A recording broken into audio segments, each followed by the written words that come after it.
This is Dr. Stewart of Timonium Foot and Ankle Center, and I'd like to spend some time to discuss gout. Gout is a common condition that most of us have heard about, and it's interesting. A lot of people come into my office all the time with joint pain, and they say, I must have gout. It must be the gout. A lot of times gout is referred to as the gout. And they say, my grandfather had gout. I remember him being in all this pain and he could barely put his shoes on. But not all joint pain is gout. And when you have gout, you generally know that it's gout because gout is extremely painful. So gout is a condition where uric acid, which is a breakdown product of proteins or purines to be more specific, is elevated in our serum, in our blood. So there's a condition called hyperuricemia or elevated uric acid levels, where uric acid becomes highly elevated and it ends up landing in the joints. And it commonly affects joints in the foot and ankle. It can also affect joints in the hands, the elbows, the knees, but it commonly affects joints in the foot and ankle, and particularly tends to affect the big toe joint, or the joint where the first metatarsal and the big toe meet. And uric acid levels can be elevated for multiple reasons. Certain medications can cause it. There's medications called loop diuretics, which are blood pressure medications. Being overweight, insulin resistant, or having metabolic syndrome, being a male is a risk factor. There are all different risk factors for gout. Certain foods can trigger gouts, gamey meats, shellfish, certain alcohols can trigger gout. And gout is a condition where patients generally go to sleep or they're just resting and they get this sudden acute onset of a red, hot, and swollen joint. And again, it can occur anywhere in the foot and ankle, but it tends to occur in the big toe joint. And it's very hard to miss the diagnosis of gout if you see a lot of it. It commonly can be misdiagnosed as an infection, but generally the patients, who are seen for these, they don't have any reason that they would have an infection. They don't have an open wound on their foot. They didn't step on something. They're not sick throughout their body. The bacteria is landing in their foot. It typically is this distinctive red, hot, and swollen joint. And if you look at a picture of gout, you can see what this red, hot, swollen joint looks like. And you can see this is the big toe, and the metatarsals here, and the area is usually right along the side. And as a matter of fact, this is a fairly mild case. Actually had a friend of mine who suffers from gout who called me the other day really early in the morning saying, I've got to come in to see you today, Jordan. My foot is red hot and swollen and I can't walk and I can't wear a shoe. And that's typically what happens. These patients cannot walk. They can't get a shoe on. They are miserable. They're nauseous from the pain. It's a very, very uncomfortable situation.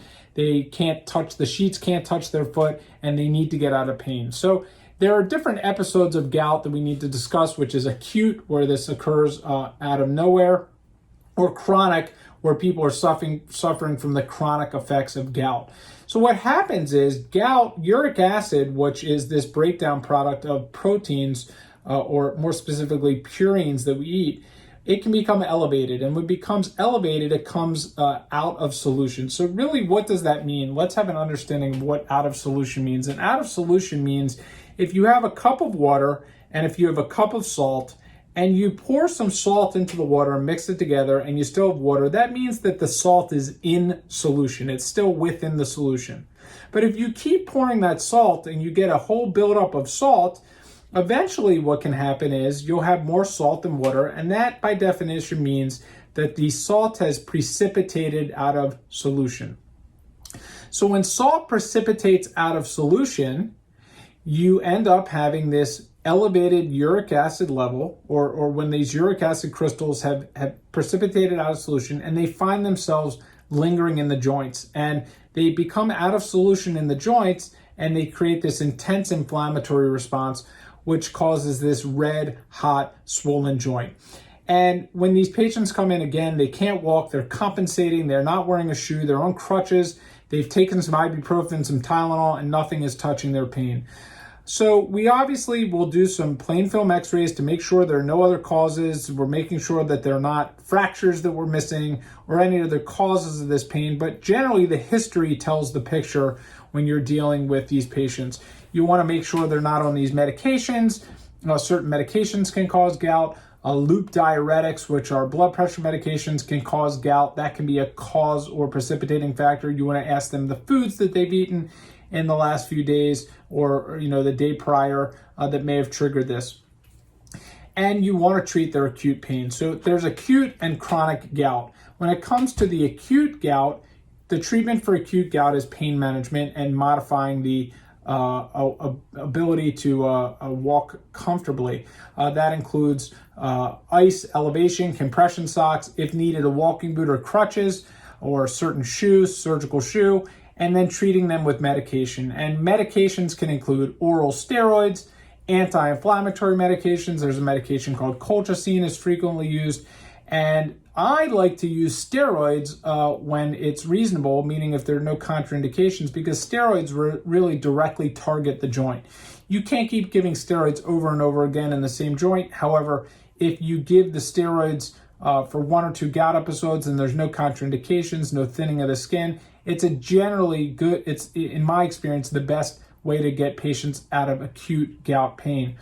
Again, once you get them out of the acute pain, you want to strongly consider treating them for chronic gout, as chronic gout can really be devastating.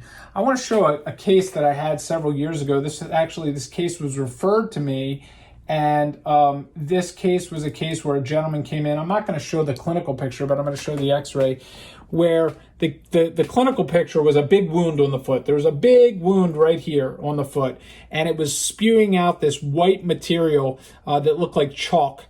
But if you look on this x-ray, you can actually see the halo of that white material, and that's gouty tophi.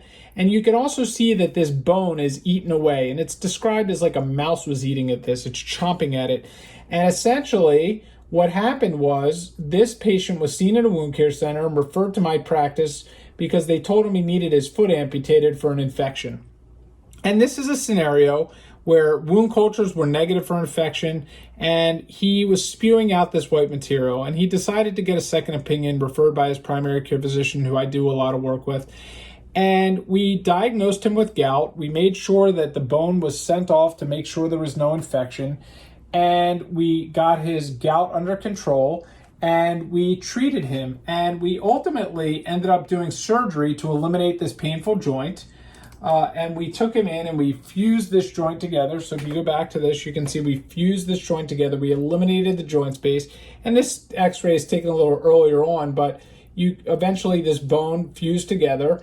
And we put a plate and some screws, and nothing came back infectious. So this was a scenario where gout had gotten so bad that it destroyed this gentleman's joint. It created this massive inflammatory process. It created a wound. So we got the wound closed.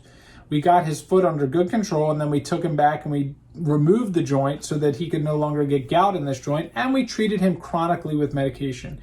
And what I mean by that is we got his gout under control.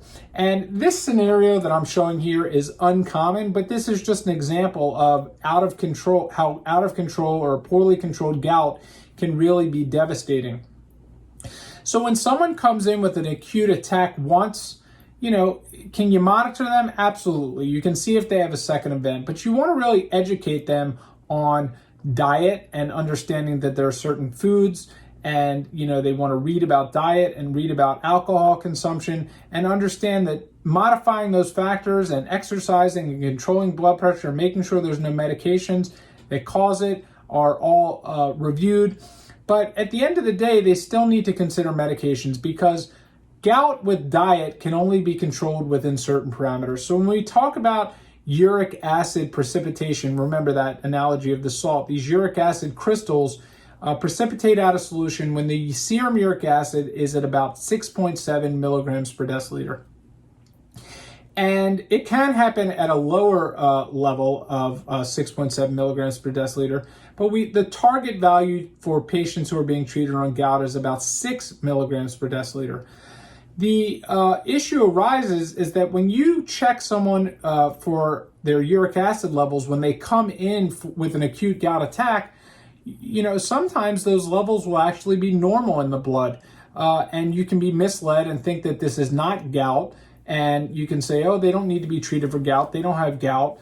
But gout usually when the person is having the attack, the uric acid levels may have actually dropped down to a normal level. So generally, we will treat the patients for the acute episode with the medications or injections, and then a few weeks later, we will get them tested, get their blood tested to see what their uric acid levels are. And if their uric acid levels are above 6, we strongly encourage patients to consider treatment for gout. Now, a lot of patients don't want to take medications. They want to avoid medications. They don't want more medications. A lot of the patients that have gout are already on blood pressure medications, cholesterol medications, medications for diabetes. There are associations with these other conditions. So certainly lifestyle modifications, monitoring the diet. Going to the diet, if you have someone that has a uric acid of 10, which is very high, even if they watch their alcohol consumption, made it 0 consumption, watch their diet, avoided foods that trigger gout, the only improvement they would see is about 1 milligram per deciliter. So it's important. Don't misinterpret that. That doesn't mean that diet's not important and you shouldn't control your diet or watch your diet. But diet is not the only factor, and it's very hard to move these numbers with diet alone. And this is where medications can be utilized to control gout. So medication is important because you don't want to continue to get these chronic episodes and end up with these joint destructive conditions, chronic pain, and disability. The other thing is patients can still have high uric acid levels and not be suffering from an acute attack, but they can be laying down uric acid crystals in their soft tissues, in their blood vessels, in their joints, even though they're not having an attack. And that ultimately can be problematic. I've numerous times operated on patients for the Achilles tendon, and I open it up, and lo and behold, there's a ton of white chalky material, and we send it back to pathology, and it comes back as uric acid crystals, which is, again, consistent with gout. So, uric acid is depositing itself, and you have to think of gout as a chronic disease. It's a chronic condition that can really have bad outcomes if it's not managed properly. On the flip side, it can have great outcomes if it's managed properly. Most of the medications for gout are very well tolerated, and if they're not well tolerated, or if patients had very advanced disease that has not been treated, there are now good treatments with infusion therapies, which is medications that can be run into the bloodstream with an IV, and they can actually resorb some of these gout tophi, which are these big masses or balls of crystals that sit underneath the skin, and they're like nodules that can cause a lot of pain. And these medications can resorb it. They can get the uric acid levels down to a good level, and then we get them back on medication for chronic treatment of gout. So if you have gout, a family member has gout, you want to learn more about gout, we'd be happy to educate you, help you. Please feel free to fill out a consultation request on the form below on this page or call the office. Thank you.